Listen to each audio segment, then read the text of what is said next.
Assalamualaikum warahmatullahi wabarakatuh. Kembali di video pembelajaran IPA bersama Dewi Rianti, SPD, dari SMP Negeri 58 Batam. Kali ini kita akan belajar tentang struktur dan fungsi tumbuhan, yaitu materi IPA kelas 8 SMP. Dan tujuan pembelajarannya adalah peserta didik dapat menjelaskan 1. Struktur dan fungsi akar, batang, daun, dan bunga. 2. Struktur dan fungsi jaringan tumbuhan.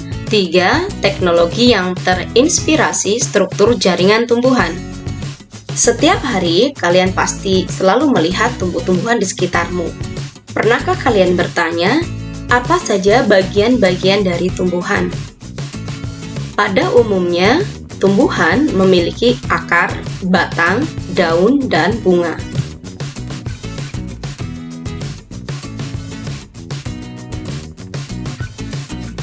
Tumbuhan monokotil seperti padi, jagung, dan rumput memiliki sistem perakaran serabut. Sedangkan tumbuhan dikotil seperti kacang tanah dan mangga memiliki sistem perakaran tunggang. Ini adalah bagian-bagian dari akar. Ada rambut akar, epidermis, korteks, meristem akar, ada juga xilem dan floem. Akar memiliki fungsi untuk menambatkan tumbuh-tumbuhan pada tanah atau medium tumbuhnya, menyerap air dan mineral dalam tanah atau pada medium tumbuhnya. Selain itu, akar juga berfungsi untuk menyimpan cadangan makanan, misalnya pada singkong dan bengkuang, serta berfungsi juga menyerap oksigen atau bernafas, misalnya pada tumbuhan bakau.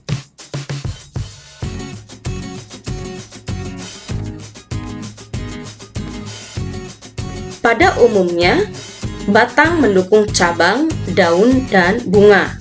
Berbentuk panjang bulat seperti silinder, memiliki ruas-ruas internodus yang masing-masing dibatasi oleh buku-buku atau nodus. Pada nodus inilah tempat melekatnya daun dan tunas. Seperti halnya akar, batang juga memiliki epidermis, korteks, dan berkas pengangkut. Pada tumbuhan dikotil, antara xilem dan floem terdapat kambium vaskuler yang aktif membelah. Bisakah kalian membedakan perbedaan penampang melintang tumbuhan dikotil dan monokotil? Dan ini adalah berkas pengangkut xilem dan floem. Xilem berfungsi untuk mengangkut air mineral zat hara dari akar menuju daun. Sedangkan floem berfungsi mengangkut hasil fotosintesis dari daun ke seluruh tubuh tumbuhan. Selain berfungsi untuk menyokong bagian-bagian tumbuhan yang berada di atas tanah, batang juga dapat mengalami modifikasi dan berfungsi sebagai tempat penyimpanan cadangan makanan, misalnya pada tumbuhan tebu, kentang, dan rimpang kunyit. Batang juga bisa melakukan pernafasan atau respirasi melalui lentisel.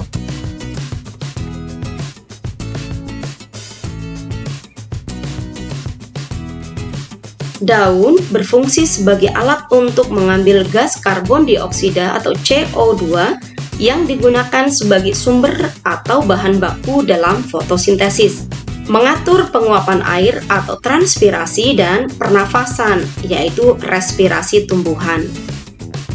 Ini adalah struktur bagian daun. Perhatikanlah struktur bagian daun.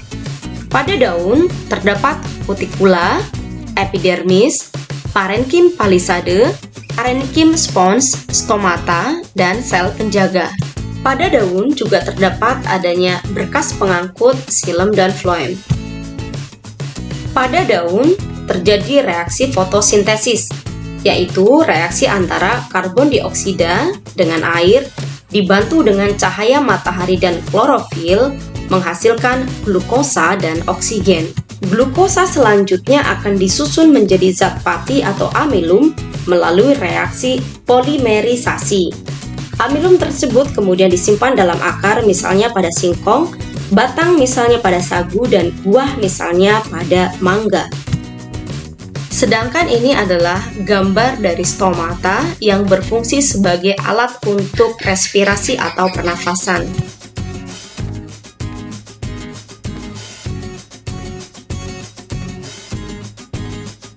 Kamu tentu pernah melihat bunga, bukan? Secara umum, bunga tersusun atas dua bagian utama, yaitu perhiasan bunga dan alat reproduksi bunga. Perhiasan bunga meliputi tangkai, kelopak atau calyx, dan mahkota atau corolla. Sedangkan alat reproduksi berupa benang sari, yaitu alat kelamin jantan, dan putik, alat kelamin betina.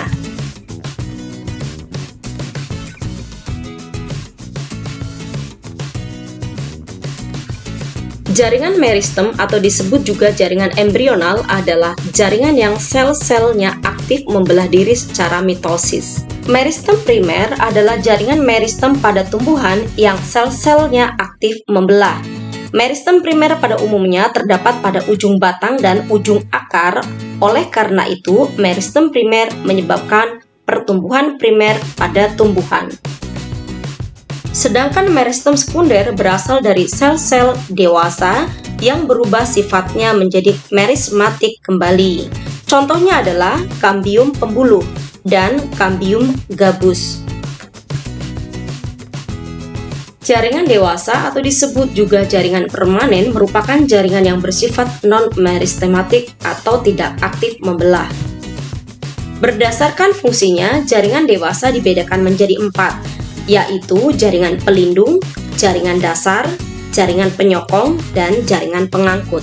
Contoh jaringan pelindung adalah jaringan epidermis. Sedangkan contoh dari jaringan dasar yaitu jaringan parenkim. Berdasarkan bentuk dan sifatnya, jaringan penyokong dapat dibedakan menjadi dua macam, yaitu jaringan kolenkim dan jaringan sklerenkim. Sedangkan jaringan pengangkut terdiri dari dua jenis, yaitu xilem dan floem.